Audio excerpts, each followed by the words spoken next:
hordoftoota kiyya ana akkuma beektan hayaati ashamaa dhufnee ar'allee akkatti ofirraa diddibanne ofnee jirra.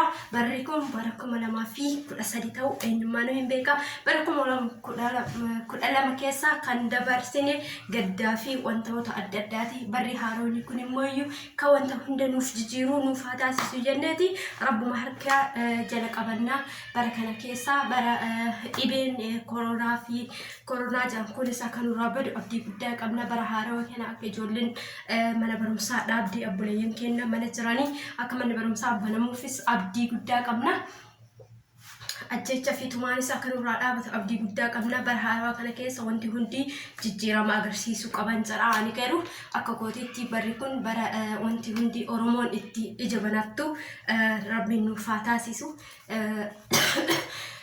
Baga gammaddan bara 2013 baga itti geettan isin hundi keessaniyyuu bara wanti hundi itti nuuf qayyaramu rabbiin nuuf haa taasisu. Kanaafiyyuu baga gammaddan anis hedduu dasee biyya keessas jiraachuu baadhu yaa biyya keessas jiraatan tokkuma asis jiraatan tokkuma haala kanaan bara haarawaa ofirraa daddabarsinaa jechuudha. Kanaafiyyuu akkas jechuu kootii kana akkasii akkam dizaayiniin koo kan arraaboo isinitti tole kan bara haarawaaf bara haarawaa wanti hunduun qayyaramaa. Bara haarawaa kana kanis akkasittiin dabarsaa hiriyaa xiyyaa jirtu bara hin jiru jechuudha. Haala gaariin walaloo kammoon hin qaba. Walaloo qarree fi qeerroo ilaalchistee isinii kan dubbisuun ta'a. Walaloo tiyas mata dureen isii qeerroo jetti. Qeerroo kiyya jabaadhu, qeerroo kiyya jabaadhu, qeerroo kiyya jabaadhu jetti. Qeerroo ammallee qeerroo falmadhu, qeerroo falmadhu, qeerroo qarree falmadhu, qarree falmadhu, qarree falmadhu. Oromummaan fagoo hin jirtu, bilisummaan fagoo hin jirtu, dhuftee jirti. Bilisummaan fagoo hin jirtu, dhuftee jirti. Qarree gubbaarra jirra yoo rabbiin jedhee bilisummaa arguuf deemna, bilisummaa arguuf deemna, bilisummaa arguuf deemna. Qarree koo, qarree koo, qarree fi qarree koo kan mana hidhaa jirtan. Rabbiin bakka jirtanitti isin haa eegu nafxanyaa jala rabbiin isin haa baasu. Akka isin baatanis abdii guddaan qaba, abdii guddaan qaba, abdii guddaan qaba. Keessattuu deebi'ee ijoollee biyya kootii shamarran hidhamtaniif isin duuban jirra, isin duuban jirra, isin duuban jirra. Yoomillee akkatti naftanii mana hidhaa keessatti naftanii hin baatanii osoon isin wajjin jiraadhee natti tole. Isin wajjin osoon jiraadhee mana hidhaa keessatti arra isin wajjin dabarse hedduu natti tola. Garuu maaliin godhaa biyya ormaan jira. Koona qabaadhee barareen dhufu isinitti dabalamuu hin dandeenye. Hiriyyootan koo akkanatti hin dhaarre gaafa jedhame osoon isin wajjin mana hidhaa keessa isin faana ture hedduu natti tola, hedduu natti tola. Gahee koo osoon baadhee anis baay'ee natti tola, gahee koo baay'ee natti tola. Hiriyyootan koo wantin isinii dhaamu kan biyya ormaa keessa jirtanii fi kan biyya keessa jirtanis ammas falmadhaa oromummaan teennaa, ammas falmadhaa oromummaan teennaa. Arras booris oromoon ni bilisoomti, oromoon ni bilisoomti.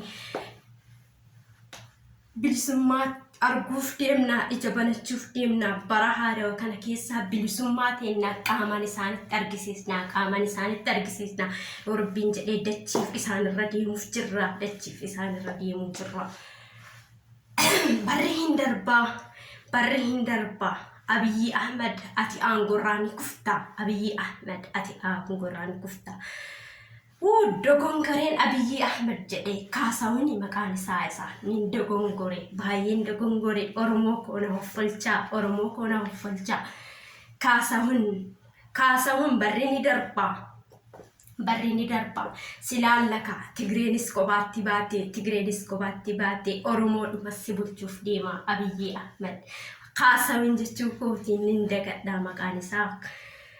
Kanaafiyyuu wanti isaaf dhaamuu Abiyyootiif gaafamee Oromoon mootummaa taates argisiistu dachii keesseen tamoo eessa dhayxalaata mee karaa ati deemtuu olmaan kalaallu ta'a hayyuu keenya hinam Oromoo guutuu waan hiitaseeti Oromoo miliyoona 50 moo miliyoona 60 jira ni baya hayyuun keenya arqastaanan boristaanan eenyummaan hidhama hidhaadha moo inuma baya inni dhaadha waggaa dhiba achi keessa hin jiraatu ni baa hayyuun keenya qarree fi qeerroon ni falmattii fi ammas boristaanan ni filmannaafi arqastaanan boristaanan Jawaar bukkee jirra Jawaar abbaa keenna abbaa hayyuu abbaa haqaa qabsaa'aa haqaa jechuun Jawaar Muhammadii abbaa qarree fi qarrittiiti.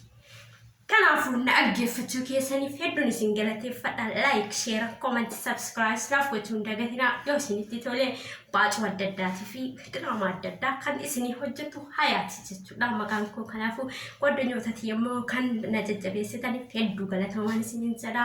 Ayyaanni ayyaana gaarii isinii haa ta'u bara haarawaa ka bultiin qabatin akka bultii haarawaa bareedaa isiniif hawwaa jajjabaadha.